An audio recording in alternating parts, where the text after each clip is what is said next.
When cyber criminals attack federal infrastructure, there might not be enough cyber professionals to respond, given the government's tech talent shortage. A National Digital Reserve Corps would fill that gap. That's the essence of a new bipartisan bill introduced by Representatives Tony Gonzales and Robin Kelly. Representatives, welcome to you both. Nice to have you. Thank you. Thank you. So, Congressman Gonzales, I want to start with you before we talk about the legislation. Can you give us an idea of your professional background and your interest in this topic? Yes, I spent 20 years in the Navy as a Navy cryptologist with a top secret SCI clearance. I've essentially done this type of work my entire adult life. I retired as a Master Chief and then immediately ran for office. I'm in my second term. It's been absolutely amazing to be a member of Congress. My district stretches from San Antonio to El Paso, over 800 miles of the southern border. As you can imagine, a lot of my time and energy gets spent on that. Uvalde is also in my district, so having to deal with that. But this is a topic that's very near and dear to me, and to have to be able to work with someone like Representative Kelly, I think is critical. It goes to show that while there's all this division in Congress, when you find things that make sense and you can come together and you can get things over the finish line. She is a much more seasoned legislator than I am, but I'm excited how we've began to work on this and many other things. Well, Congresswoman Kelly, let's talk about the legislation. What are the major issues that the Corps would address? Would it only be major cyber attacks?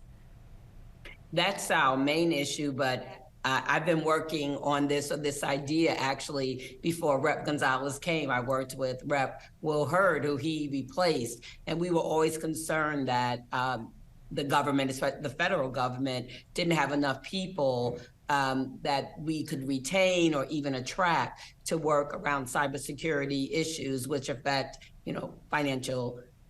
financial markets or our national security or just other aspects of government. So we wanted to build a workforce that we can count on, much like the military does, which Rep. Gonzales is very familiar with. And about how large of a Corps do you envision, Representative Kelly? Well, we didn't put a number on it. We are trying to attract people to serve for 3 years, and then much like reservists, they once a year they would serve for 30 months. We hope to attract a lot of people. And Representative Gonzales, would it also be for defense agencies, or is this just for the civilian agencies? No, I think what essentially does is it's a mechanism that goes in case of emergency break glass. And I'll give you an example. In Texas, a little over a year ago, we had this winter storm, Uri, that came through, and everybody was without power and water for a week. And it didn't matter the color of your skin. It didn't matter if you lived in the city or you lived in the country, how much money you had in your bank account. Everybody was without power. So I think, Representative Kelly and I, we look forward and you go, wait a second here. The next storm that may come may be a cyber storm. And we've seen that we're already there. You've seen it with the Colonial Pipeline. You've seen it with different school districts and healthcare facilities. But what happens when there's a targeted effort and everything goes out? Part of this legislation dives into who is going to help turn the power back on.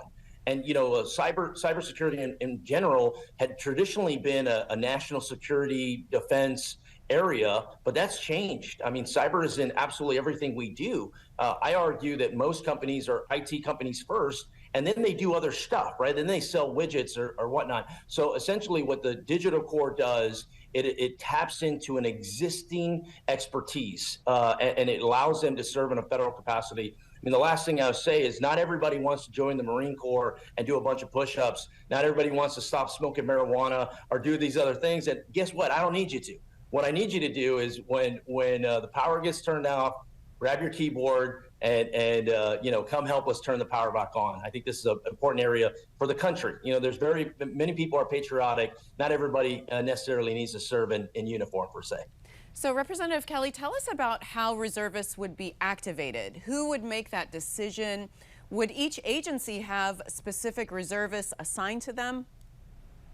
Yes, that's what our plan is, that they would be dispersed in different agencies because, as Rep. Gonzales said, it's throughout. It's not just one thing or another, so that they would be assigned to different agencies, and they would be able to keep their credentialing and certifications and those kind of things so that they can keep up themselves with what's going on with government for the 3 years that they've signed up. And would this be primarily federal employees, private sector employees, a combination of both? How does that work? No, we hope that this is a way of attracting private sector employees. Again, it's hard for us because we don't pay the same amount of money as a private sector.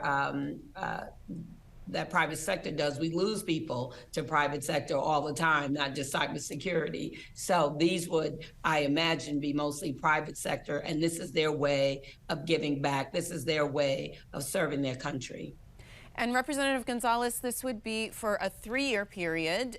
Each reservist would have to serve a minimum of 1 month per year. Can you talk us through the thinking on that? Yeah, the big aspect of it is how do you better streamline industry with government, academia, and create this ecosystem? We already have the talent. The talent is in our companies. How do we tap into that talent and allow them to serve? This is essentially about service, and do it in a very streamlined process. Also, what are they going to get from it? They're going to get clearances. They're going to get access to training. They're going to build their networks as far as the people that they're operating with. So it's really a win-win situation. And once again, when we do come across that emergency, we're going to be ready, because the reality is people will show up and they will fill the gaps, but it needs to be a little bit more streamlined. And that's what this piece of legislation does, is we're going to be ready when that attack does occur. All right, well, we're going to take a quick pause here. Representative Kelly, I understand you cannot stay with us. Your time is tight, but I want to thank you for making the time for us. We'll continue with Representative Gonzales. Thank you so much. Have a good day. Representative, we talked about the minimum that people would serve in the Corps being 1 month per year. Is there an upper limit as to how many days they could serve, or is it a matter of, you know what, if you get activated, you serve until the job's done, similar to the military? It's still kind of in flux, and I mentioned that to go. The hardest part is getting meaningful legislation, getting traction on it. And we introduced, Robin Kelly and I introduced this piece of legislation last Congress, and it got passed in the House through the NDAA process. There was over 800 amendments. And this piece of legislation, out of all the 800, had the second most amount of co-sponsors, bipartisan in nature. So it's something that made sense. But I think it's important, especially legislating, that you don't legislate to the point to where you start creating restrictions. It's almost, you build it out and you get it to a point where it needs to be. As a practitioner, having spent 20 years as a cryptologist, oftentimes you would have legislation that had good intentions that had second and third order effects. We don't want to do this with this legislation or anything else. So I think as far as some of the parameters, and we put some things on there, but there's a lot of things that can still remain flexible. So I wonder what the kind of the reluctance was on the part of the Senate, and I understand the White House has a bit of reservations about it. Can you tell me what was the root of that? Yeah, this is the frustrating part, is even the most sensible piece of legislation, it's just difficult. It's just very difficult to get signed and passed into law. And honestly, last Congress, I spent so much time and energy on the House side, and that was very successful. When it went over to the Senate, that's a different ballgame. And the White House, it's my understanding that some of the reservations they have and it shouldn't surprise anyone, is who is going to control this element. What agency is going to do that? This piece of legislation designates GSA as the overall kind of lead, but the White House has some other ideas. So I think this is an area maybe we can work through and trying to find some middle ground on how to get it over the finish line. And can you tell us about how much this would cost on a yearly basis? Yeah, I think a lot of it depends on how large the force is going to be. And that dictates things as well. There's a pay cost as well. You can pay someone up to a certain amount of money. I mean, all these things are kind of in flux. And the reality is how do you get people to know about it and then ultimately start initiating it too? And it has to be something that adds on to a company, adds on to an individual. Once again, gives them a way to serve in a manner that isn't through one of our traditional military services. But I think the concept is sound, and once it gets going, I think that the possibilities are endless, and the need is already there. We're seeing these intrusions every single day. We have to get ahead of this problem. We can't wait until there's a major national outage for us to respond. Something like the National Digital Reserve Corps would get us prepared ahead of it. And you talked about all the benefits that an individual could reap with all the, the ability to serve their country and very valuable job experience. What about on the side of businesses? They would have to let go of those people that I'm sure they need. Is there anything to incentivize them? Would they be getting anything out of it? You know, when I first started, when we first started crafting this legislation, one of the things that I did was sit down with industry leaders, various different industry leaders, and kind of get their take on it. Because that's the point that we did not want to make, is to go, hey, we're going to be, taking your expertise. It's more of a collaboration. And right now there's all these silos, with industry and government, and we're essentially trying to break that down and make it to where an ecosystem where government and industry are collaborating on a daily basis. Because the reality is when there is a major outage, a major incident that occurs, you're not alone, right? Nor should you be alone. So I think that's an incentive.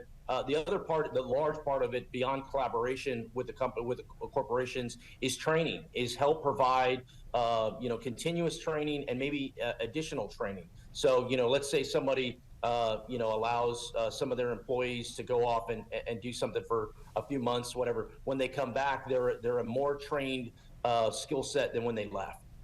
All right. Well, Representative Tony Gonzales, so nice to talk to you. Thank you so much, and we'll be watching to see what happens with this bill. All right. Thank you much. Thanks for watching. Don't forget to like this video if you enjoyed it and hit the subscribe button to be the first to watch our latest content.